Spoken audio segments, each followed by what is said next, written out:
네, 어제 오후 9시까지 집계된 국내 코로나19 신규 확진자는 500명으로 나타났습니다. 네, 최근 확산세가 한풀 꺾였지만 전국에서 산발적 감염이 계속되는 양상입니다.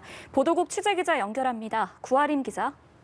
네, 방역 당국에 따르면 어제 0시부터 오후 9시까지 코로나19 검사에서 양성 판정을 받은 국내 신규 확진자는 모두 500명입니다. 그제 같은 시간 집계된 신규 확진자보다 31명 더 많습니다. 지역 분포를 보면 서울, 경기, 인천 등 수도권이 348명으로 절반 이상을 차지했습니다. 신규 확진자 집계가 자정까지 이루어진 만큼 오늘 0시 기준 신규 확진자는 어제보다 소폭 늘어날 것으로 보입니다. 500명대 중반에서 많게는 600명대 이를 것이라는 관측입니다. 한때 1000명을 웃돌던 일일 신규 확진자는 새해 들어 감소세에 접어든 양상인데요.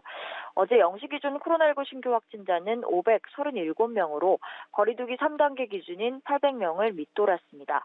방역당국은 유행 둔화의 초기 단계라고 진단하고 있지만 언제든 다시 확진자가 급증할 가능성이 있습니다. 특히 변이 바이러스와 겨울철 낮은 기온이라는 위험 요인이 존재하는 만큼 방역 수칙을 꼭 준수하고 개인 위생에 각별히 신경 써야 합니다. 네, 이렇게 감소세에 접어들긴 했지만 여전히 산발적인 집단 감염이 끊이지 않고 있습니다. 또다시 종교시설발 감염 소식이 있는데 이 내용도 전해주시죠. 네, 최근 문제가 되고 있는 곳은 바로 경북 상주에 있는 BTJ 열방센터 감염입니다. 확진자가 이제 576명으로 늘어났고 시간이 갈수록 규모도 점점 늘어나는 양상입니다. BTJ 열방센터는 개신교 선교단체 인터콥이 운영하는 종교시설인데요. 경찰은 최근 BTJ 열방센터 방문자 중 상당수가 보건당국의 연락을 아예 받지 않거나 방문 사실을 부인하고 있다고 밝혔습니다.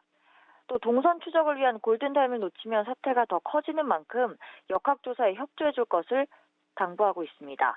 이 밖에 서울 관악구의 한 교회에서도 집단 감염이 발생해 20명 넘게 확진됐고 병원과 요양시설 등 감염에 취약한 사람들이 모여있는 곳에서 확진자가 그치지 않는 양상입니다. 방역당국은 유사시설을 방문했거나 의심 증상이 있다면 즉각 가까운 보건소나 임시선별검사소에서 코로나19 검사를 받아달라고 당부했습니다. 지금까지 보도국에서 전해드렸습니다.